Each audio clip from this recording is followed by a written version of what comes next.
La abiogénesis fue una antigua creencia que sugería que la vida podía surgir espontáneamente a partir de elementos no vivos, como la carne en descomposición o granos de trigo. Esta idea, que prevaleció durante siglos en diferentes culturas, fue desafiada y refutada mediante experimentos científicos, como los realizados por Francesco Redi y Louis Pasteur. Estos experimentos demostraron de manera concluyente que los seres vivos complejos no surgían mágicamente de la nada, sino que tenían su origen en otros seres vivos preexistentes, sentando así las bases del principio de la biogénesis, que es fundamental en la biología moderna y nuestra comprensión actual de cómo se origina y se transmite la vida en la Tierra. Este cambio en la perspectiva, desde la creencia en la generación espontánea hacia la biogénesis basada en la evidencia científica, marcó un hito en la historia de la ciencia y transformó nuestra comprensión del mundo natural. La abiogénesis, en su forma original, se considera obsoleta en la ciencia actual, pero su legado perdura como un recordatorio del poder de la observación y la experimentación para desvelar los misterios de la vida.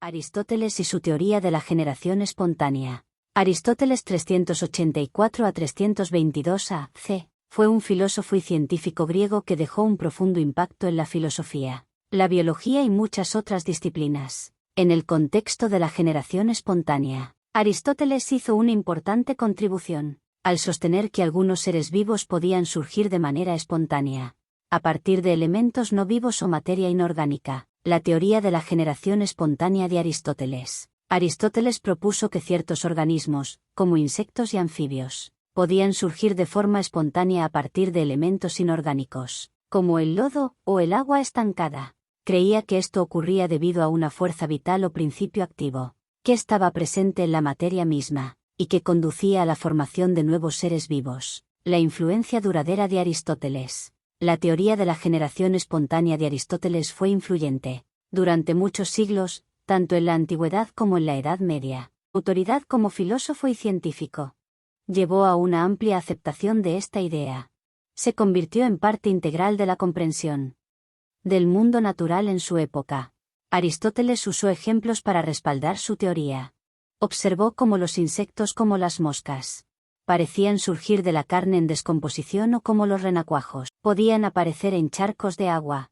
Estas observaciones apoyaban su creencia en la generación espontánea.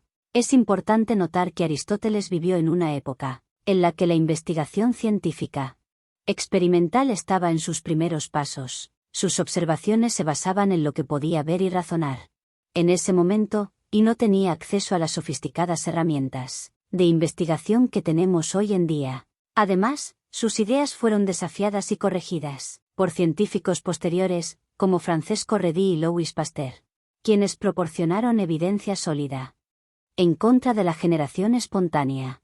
A pesar de la refutación de su teoría de la generación espontánea, el legado de Aristóteles en la historia de la filosofía y la ciencia es innegable.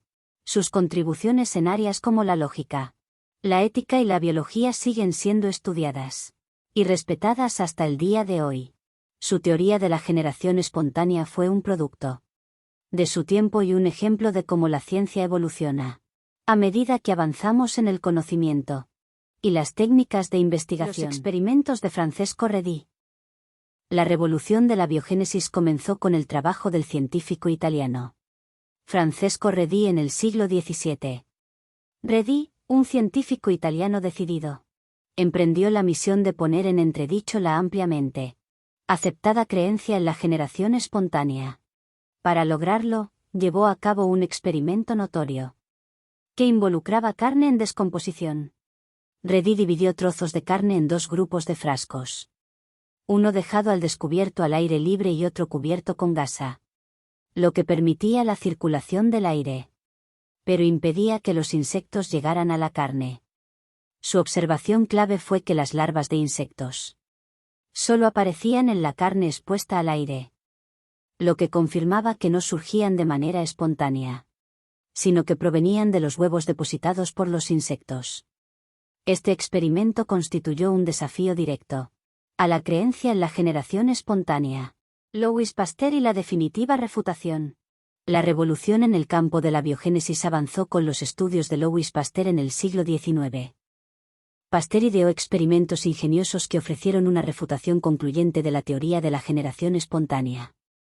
Sus experimentos utilizando frascos con cuellos de cisne curvados demostraron que los microorganismos no surgían espontáneamente en los caldos nutritivos, a menos que el cuello del cisne se rompiera y permitiera la entrada de contaminantes. Esto confirmó de manera inequívoca que los microorganismos también tenían orígenes preexistentes y que la vida no emergía misteriosamente de la nada.